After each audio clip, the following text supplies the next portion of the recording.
Chapter 13.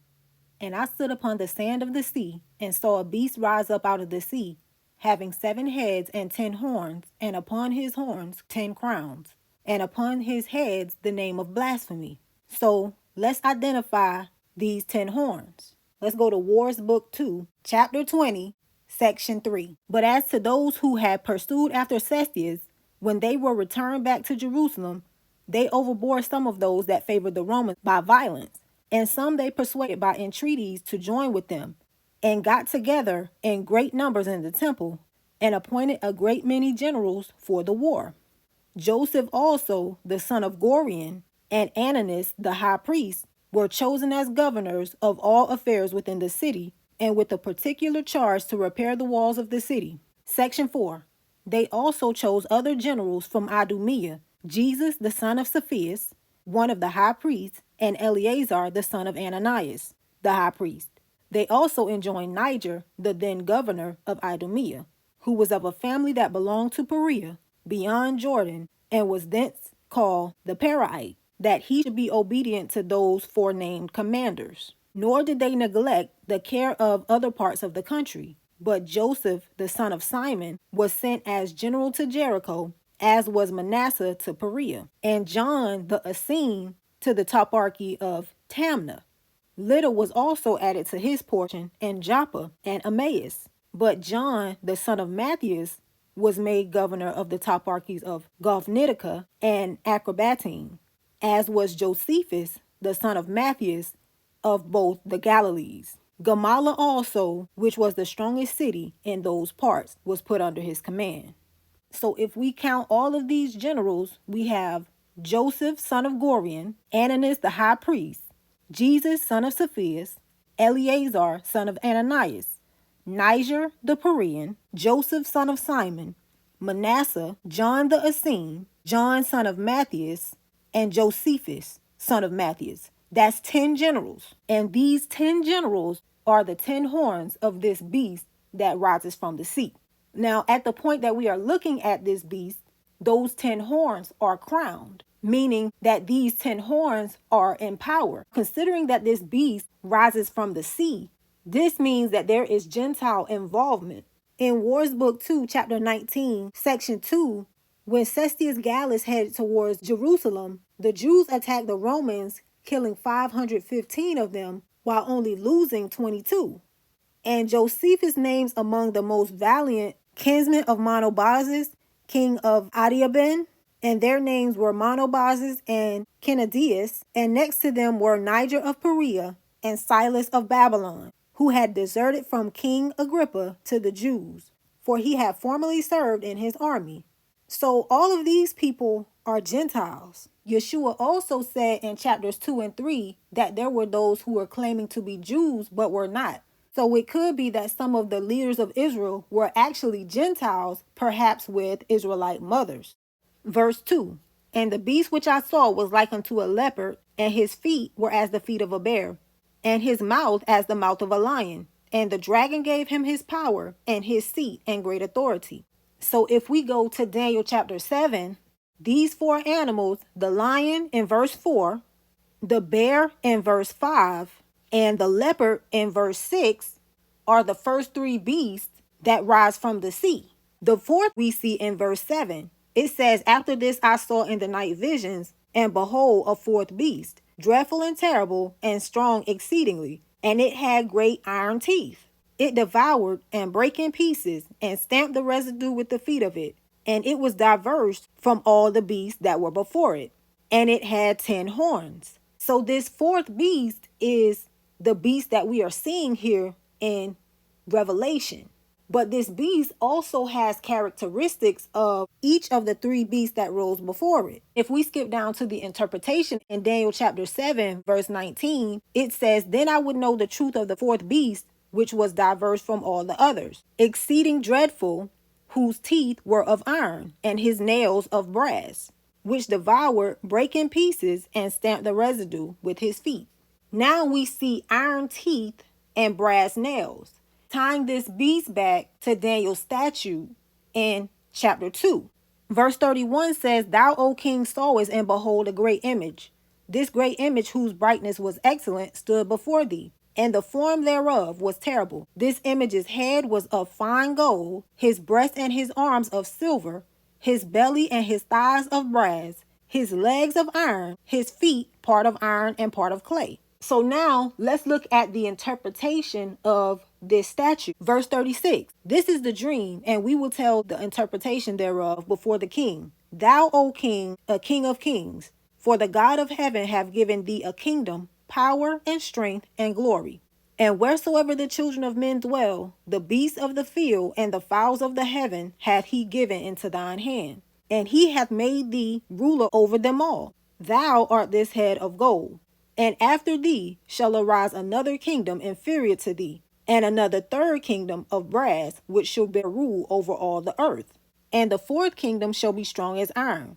For as much as iron breaketh in pieces, and subdueth all, and as iron that breaketh all these, shall it break in pieces and bruise. And whereas thou sawest the feet and toes, part of potter's clay, and part of iron, the kingdom shall be divided, but there shall be in it of the strength of the iron. For as much as thou sawest the iron mixed with miry clay, and as the toes of the feet were part of iron and part of clay, so the kingdom shall be partly strong and partly broken. And whereas thou sawest iron mixed with miry clay, they shall mingle themselves with the seed of men, but they shall not cleave one to another, even as iron is not mixed with clay. And in the days of these kings shall the God of heaven set up a kingdom which shall never be destroyed, and the kingdom shall not be left to other people, but it shall break in pieces and consume all these kingdoms, and it shall stand forever. So that means that during the reign of these 10 kings is when God set up his kingdom. That's one. We also see the brass and the iron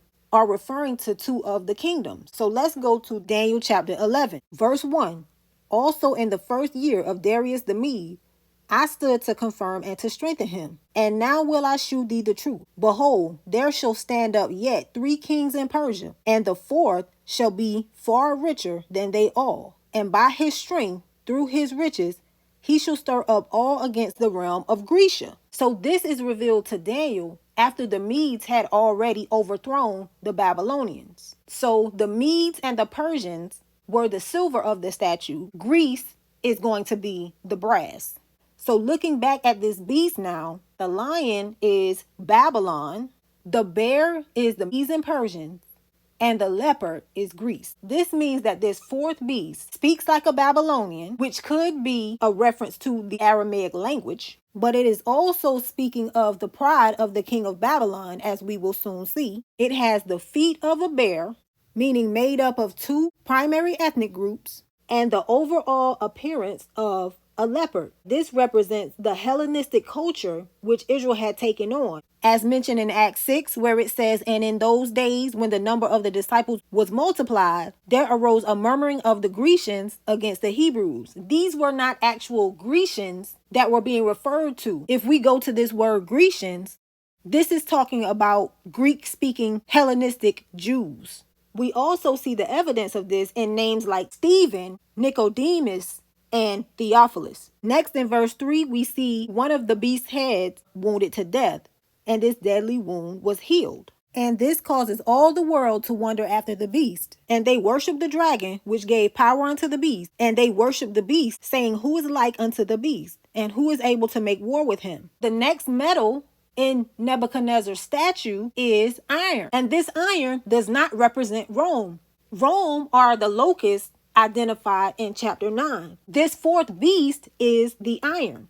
So what is the iron? The iron is the Hasmonean dynasty of the Maccabees, which is traditionally explained as being an acronym for the part of the Song of Moses that says, Mi kamoka ba'elim Yahuwah, meaning who is like you among the gods, O Yahuwah.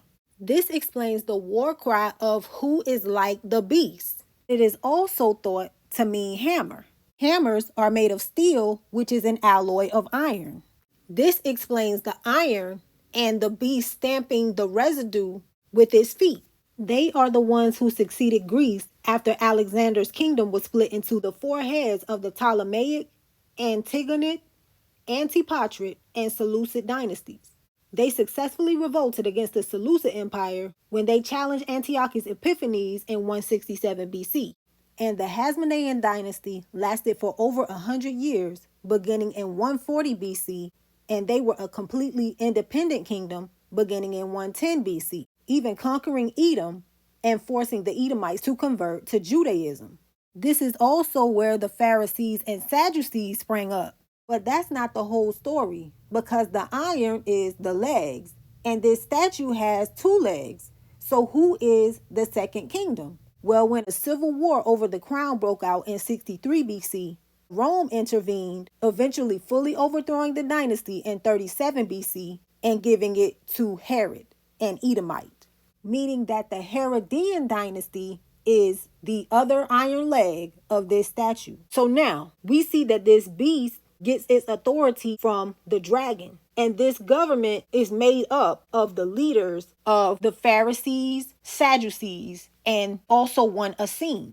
And there was given unto him a mouth speaking great things and blasphemies. And power was given unto him to continue 42 months. And he opened his mouth in blasphemy against God, to blaspheme his name and his tabernacle, and them that dwell in heaven. And it was given unto him to make war with the saints, and to overcome them, and power was given him over all kindreds, and tongues, and nations. And all that dwell upon the land shall worship him, whose names are not written in the book of life, of the Lamb slain from the foundation of the world. If any man have an ear, let him hear. He that leadeth into captivity shall go into captivity. He that killeth with the sword must be killed with the sword. Here is the patience and the faith of the saints. So John is here referencing Jeremiah 15. Verse 1 says, Then said Yahuwah unto me, Though Moses and Samuel stood before me, yet my mind could not be toward this people. Cast them out of my sight, and let them go forth. And it shall come to pass, if they say unto thee, Whither shall we go forth? Then thou shalt tell them, Thus saith Yahuwah, such as are for death to death, and such as are for the sword to the sword, and such as are for the famine to the famine, and such as are for captivity to the captivity. So in referencing Moses and Samuel, Yahuwah is saying that there is no room for intercession left for these people. And we saw this with Moses in chapter 11. Verse 11, And I beheld another beast coming up out of the earth, and he had two horns like a lamb, and he spake as a dragon. So this lamb beast is also identified in Daniel. Let's go back to Daniel chapter 7. Verse 8, I considered the horns, and behold, there came up among them another little horn, before whom there were three of the first horns plucked up by the roots. And behold, in this horn were eyes like the eyes of man, and a mouth speaking great things. So this horn takes down three of the previous horns. Let's go towards book 4. Now in chapter 4 of this book, the zealots team up with the Idumeans to take the city. And if we go to chapter 5, section 2, it says, But the rage of the Idumeans was not satiated by these slaughters, but they now betook themselves to the city, and plundered every house, and slew every one they met. And for the other multitude they esteemed it needless to go on with killing them, but they sought for the high priest. And the generality went with the greatest zeal against them. And as soon as they caught them, they slew them. And then standing upon their dead bodies, in way of jest, upbraided Ananias with his kindness to the people, and Jesus with his speech made to them from the wall. Nay, they proceeded to that degree of impiety as to cast away their dead bodies without burial. Although the Jews used to take so much care of the burial of men, that they took down those that were condemned and crucified, and buried them before the going down of the sun. So Ananias is the first horn that's taken down. Let's go to chapter 6. Section 1. The Idumeans complied with these persuasions, and in the first place they set those that were in the prisons at liberty, being about 2,000 of the populace, who thereupon fled away immediately to Simon, one whom we shall speak of presently. After which these Idumeans retired from Jerusalem and went home, which departure of theirs was a great surprise to both parties. For the people, not knowing of their repentance, pulled up their courage for a while, as eased of so many of their enemies, while the zealots grew more insolent, not as deserted by their confederates, but as freed from such men as might hinder their designs, and put some stop to their wickedness. Accordingly, they made no longer any delay, nor took any deliberation in their enormous practices, but made use of the shortest methods for all their executions. And what they had once resolved upon, they put in practice sooner than anyone could imagine. But their thirst was chiefly after the blood of valiant men and men of good families, the one sort of which they destroyed out of envy, the other out of fear. For they thought their whole security lay in leaving no potent men alive, on which account they slew Gorion, a person eminent in dignity, and on account of his family also. He was also for a democracy, and of as great boldness and freedom of spirit as were any of the Jews whosoever. The principal thing that ruined him, added to his other advantages, was his free speaking. Nor did Niger of Perea escape their hands. He had been a man of great valor in their war with the Romans, but was now drawn through the middle of the city, and as he went, he frequently cried out and shewed the scars of his wounds. And when he was drawn out of the gates and despaired of his preservation, he besought them to grant him a burial. But as they had threatened him beforehand not to grant him any spot of earth for a grave, which he chiefly desired of them, so did they slay him without permitting him to be buried. So that's Ananus, Joseph Ben Gurion, and Niger of Perea. 3 horns taken down by this beast that rises from the land, which is the little horn of Daniel. Now we are also told that this beast has 2 horns like a lamb, and he spake as a dragon. Obviously, the speaking of a dragon is lies and deception. But what are the 2 horns like a lamb? Let's go back to the horns of the lamb. Revelation chapter 5, verse 11. And I beheld, and I heard the voice of many angels round about the throne, and the beast, and the elders, and the number of them was 10,000 times 10,000, and thousands of thousands, saying with a loud voice, Worthy is the Lamb that was slain to receive power, and riches, and wisdom, and strength, and honor, and glory, and blessing. So, which 2 does the land beast have? Well, it's certainly not honor, glory, and blessing. So we need to look to power, riches, wisdom, and strength. Psalm 111 verse 10 says, The fear of Yahuwah is the beginning of wisdom. A good understanding have all they that do his commandments. So we can eliminate wisdom. That leaves us with power, riches, and strength. The word power is generally used for miracles. Riches means wealth or abundance, materially or spiritually, and strength means might, force, and ability. So let's keep reading. Verse 12. And he exercised all the power of the first beast before him, and causes the land and them which dwell therein to worship the first beast, whose deadly wound was healed. Now this word power, it is the power to act or authority. So this is not the same word that we saw for power before. And he doeth great wonders, so that he maketh fire come down from heaven on the earth in the sight of men, and deceiveth them that dwell on the earth by the means of those miracles which he had power to do in the sight of the beast. So now we're seeing miracles. So let's look at this word in the Greek. This is a different word from the miracles that we saw linked to the power. And if we go to the word wonders, it is again the same word. So it would appear that power is out. But to be sure, let's look at the power that was given to the sea beast by the dragon.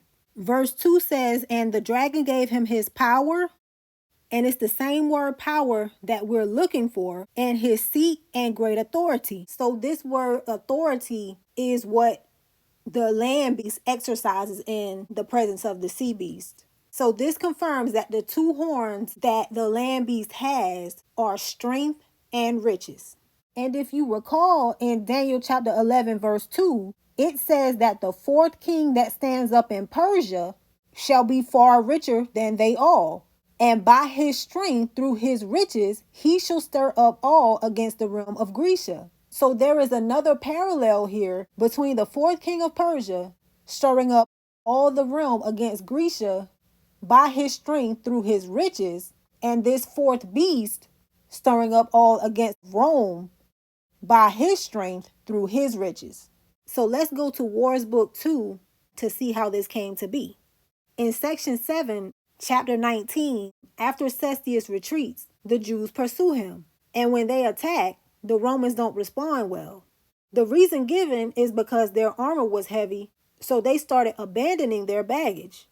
In section 8, they make it to Beth Horon, where the Jews attack them as they march through narrow passages where they don't know how to defend themselves.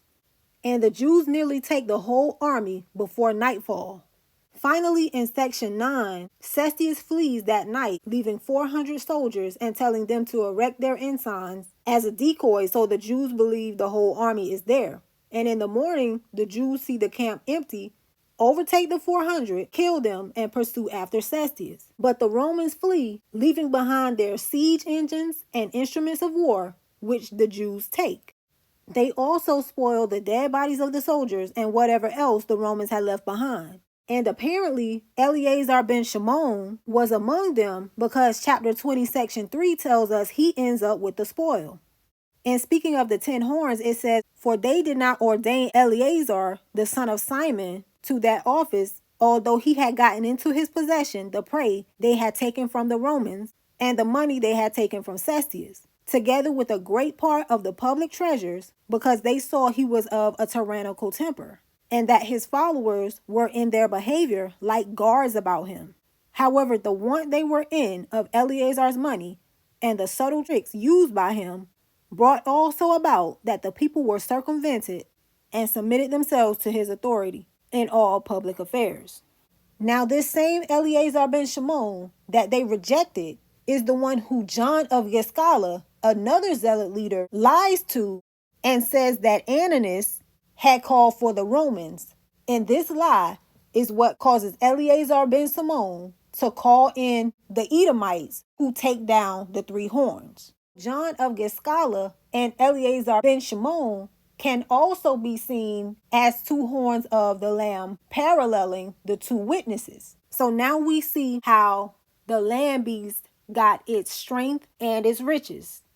Now, if we go back to chapter 19, it tells us that this victory at Beth Horon ended with 5,680 Romans dead, but only a few Jews.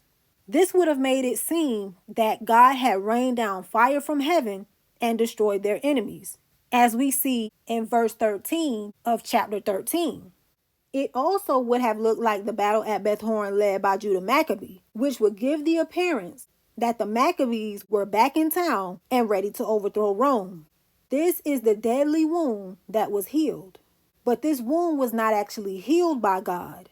This is all a deception to lead the beast into becoming the feet of Nebuchadnezzar's statue, the iron being the sea beast of the Jewish leaders mixed with Gentiles, and the clay being the land beast of the zealots and common people mixed with the Edomites. Now, after these miracles, he tells them dwelling in the land that they should make an image to the beast. Verse 15 says, "And he had power to give life unto the image of the beast, that the image of the beast should both speak and cause that as many as would not worship the image of the beast should be killed." Now, the image of the beast is not Nebuchadnezzar's statue. To find out what the image is, let's look at the uses of the word image. The very first use of this word is in Matthew chapter 22. And this is when the Pharisees tried to catch Yeshua up by asking him whether they should pay tribute to Caesar. Verse 18 says, "But Yeshua perceived their wickedness and said, Why tempt ye me, ye hypocrites? Shew me the tribute money. And they brought unto him a penny. And he saith unto them, Whose is this image and superscription? They say unto him, Caesar's. Then saith he unto them, Render therefore unto Caesar the things which are Caesar's, and unto God the things that are God's." So the image of Caesar was on this coin that was used to pay the tribute money to Caesar. And when John uses this word image, he is referring to the same thing. In Wikipedia, we see the revolt coinage that was issued by the first beast when it first rose from the sea in 66. Under history, it says in the revolt's first year, the Jews minted only silver coins, which were struck from the temple store of silver. These coins replaced the Tyrian shekel, which had previously been used to pay the temple tax. The newly minted silver coins included shekels, half shekels, and quarter shekels, each being labeled with the year of minting and their denomination. These are the first truly Jewish silver coins and depict a chalice on the obverse with the year of the revolt above, surrounded by the ancient Hebrew inscription, Shekel of Israel. 3 budding pomegranates are featured on the reverse with the inscription, Jerusalem the Holy. During the second and third years, from 67 to 69 AD, bronze prudicoins were issued, depicting an amphora and with the date and the Hebrew inscription, Kerut Zion, the freedom of Zion. This is the same period of time where the second beast rose from the land. Because if we go to the Zealot temple siege, we see that it was a short siege of the temple in Jerusalem fought between Jewish factions during the First Jewish-Roman War. This happened in 68 AD. If we keep going, it says in the 4th year of the revolt, 3 large sizes of bronze coins were minted, possibly because the supplies of temple silver were diminishing. It is believed by numismatists that these coins were fractions of a shekel. The smaller of these coins also has the depiction of a chalice, together with the symbols of the Jewish harvest festival of Sukkot, a lulav and etrog, and the date and inscription for the redemption of Zion. So the words that this image speaks is for the freedom of Zion and for the redemption of Zion. So the first silver coins with Jerusalem the Holy were printed by the first beast, and the later coins were printed by this land beast. And all of this ties back to the Hasmonean dynasty, who also printed their own coins after they successfully revolted. So this land beast has effectively taken on and continued the agenda of the sea beast, which it took down. This is why the sea beast is said to rule the entire 42 months, because what really happened was just a change of management from the 10 horns to now these 2 horns. And that's the reason why we only see a single beast in the book of Daniel that has 10 horns and then a little horn that rises and takes down 3 horns. Verse 16, and he causeth all, both small and great, rich and poor, free and bond, to receive a mark in their right hand or in their foreheads, and that no man might buy or sell, save he that had the mark or the name of the beast or the number of his name. Here is wisdom. Let him that hath understanding count the number of the beast, for it is the number of a man, and his number is 666. So the entire picture is this. The image, which is the revolt coinage, inspires worship of the beast and its cause through the words that it speaks for the freedom of Zion. The apparent meaning of this is liberty from the Romans, but the mark on the right hand or forehead tells a different story. Because if we go to Deuteronomy chapter 11, verse 18 says, therefore shall ye lay up these my words in your heart and in your soul, and bind them for a sign upon your hand, that they may be as frontlets between your eyes. So it is Yahuwah's words that are supposed to be on the right hand and the forehead of his people, but instead the words for the freedom of Zion are there. So this is really about being liberated from God's law. We also see that no man might buy or sell without the mark, which is either the name of the beast or the number of his name. In the version that I'm showing here, it looks like the mark is separate from those two. But if we go into the interlinear, it says, and that no one should be able to buy or sell, if not the one having the mark, the name of the beast, or the number of the name of it. So here it is clear that the mark is either of these two. And this aspect is reflected when the image speaks for the redemption of Zion, as the word redemption relates to buying and selling. If we go to this word for buy, we see that this word is used in Matthew chapter 21. Verse 12 says, and Yeshua went into the temple of God and cast out all them that sold and bought in the temple, and overthrew the tables of the money changers and the seats of them that sold doves, and said unto them, it is written, my house shall be called the house of prayer, but ye have made it a den of thieves. So this buying and selling that we see here is more of that. So next we have the 666. And this is the number of a man, the number of the beast, and the number of the name of the beast. And we are told to count this number. This means that there are 3 different calculations that need to be done. So let's start with Nebuchadnezzar's statue. Nebuchadnezzar is the king of Babylon, and his fate is directly addressed by God in Jeremiah chapter 51. Verse 33 says, for thus saith Yahuwah of hosts, the God of Israel, the daughter of Babylon is like a threshing floor. It is time to thresh her. Yet a little while, and the time of her harvest shall come. Nebuchadnezzar, the king of Babylon, hath devoured me. He hath crushed me. He hath made me an empty vessel. He hath swallowed me up like a dragon. He hath filled his belly with my delicates. He hath cast me out. The violence done to me and to my flesh be upon Babylon, shall the inhabitant of Zion say, and my blood upon the inhabitants of Chaldea, shall Jerusalem say. Now here it is talking about Babylon proper, but in Revelation, Jerusalem has become Babylon as shown in its power coming from the dragon. It says here, the king of Babylon has swallowed me up like a dragon.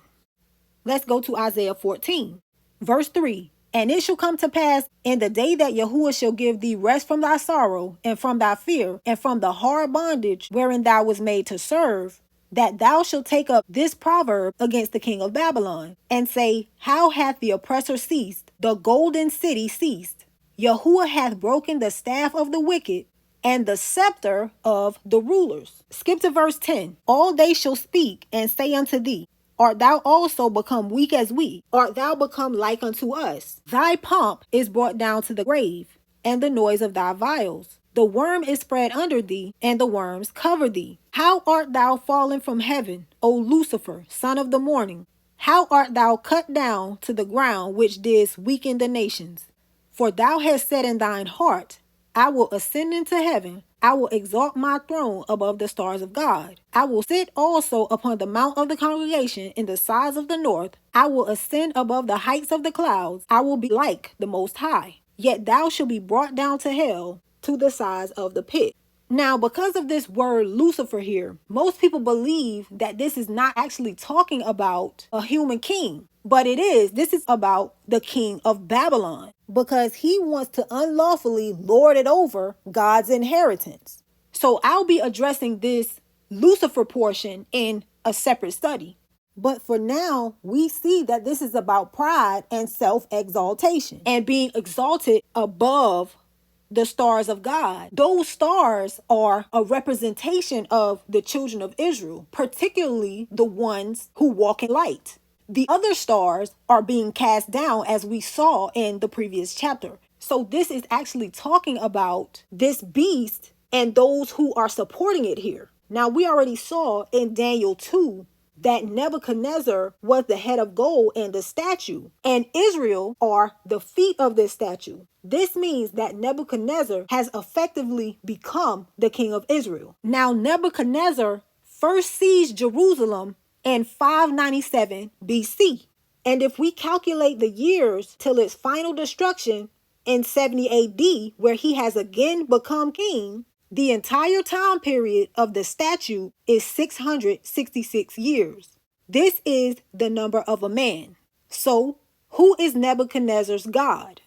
Jeremiah 50, verse 1. The word that Yahuwah spake against Babylon and against the land of the Chaldeans by Jeremiah the prophet. Declare ye among the nations, and publish, and set up a standard. Publish and conceal not. Say, Babylon is taken, Bel is confounded, Merodach is broken in pieces. Her idols are confounded, her images are broken in pieces. So Bel is the god of Nebuchadnezzar. This is confirmed in Daniel chapter 4, verse 8. It says, but at the last, Daniel came in before me, whose name was Belteshazzar, according to the name of my God. So now, who is Bel? According to Wikipedia, Bel was especially used for the Babylonian god Marduk. This is the same name that we see in Jeremiah 50, where it says Merodach or Marduk is broken in pieces. So let's look at Marduk, calf of the sun, solar calf, god of Babylon, creation, water, agriculture, justice, medicine, and magic. So let's zoom in on the magic part, because magic is associated with divination, and the divination of the sun is determined by the magic square of the sun.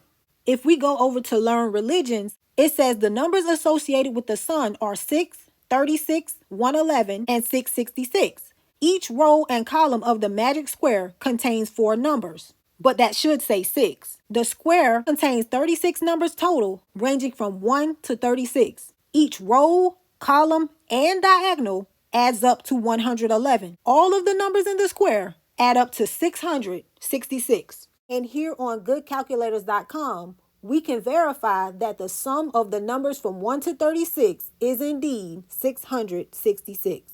So this is the number of the beast.